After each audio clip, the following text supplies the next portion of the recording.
Kamote. Sa isang farm, puro kamote yan. Ano mo nung kwento mo yun? Ay, tada. Hindi, may magtutropa na nakakulong. Nakakulong. Nyari, si JM, ako, tsaka si Chris. So, nakatakas kami ng kulungan. Tuloy mo. Nakatakas tayo ng kulungan. Ano?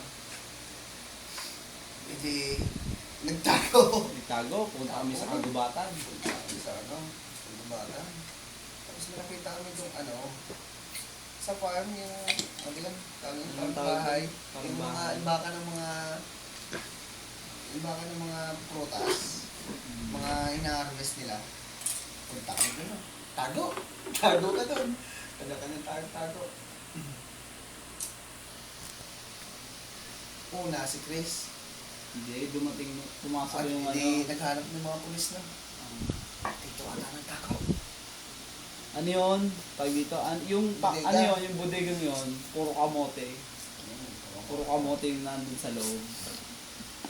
Kasi yan, dumating yung ano, yung police, nag-search doon, nag-search. Nakita nila yung warehouse eh. Pasok sila, pasok. Tago to, chick. Dito ata ng tago to eh. Una si Chris. Tago. Hindi, lahat kasi nagtago sa drum. Hindi, sa ano, sa sako. Sa sako pala, sa sako. Lahat na nagtago sa sako. Parang pwesto. nasa- Malaki ng pwesto. Ano yung pwesto? Unang sako si Chris. Ano yung chick? Silipa.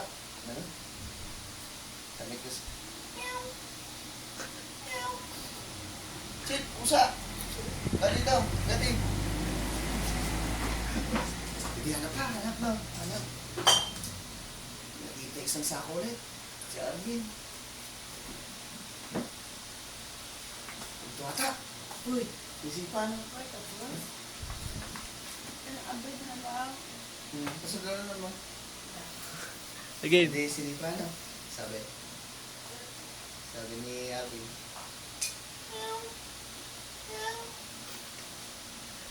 Pusa. Pusa, Chip. Wala dito. Sa dulo mo. Isang sako. Ako nakalagod doon.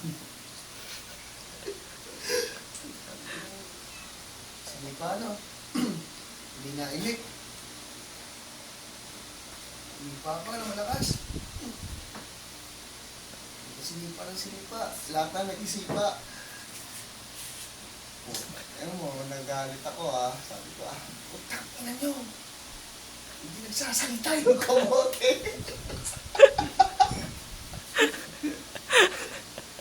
Hindi mo yung dalawa sabi.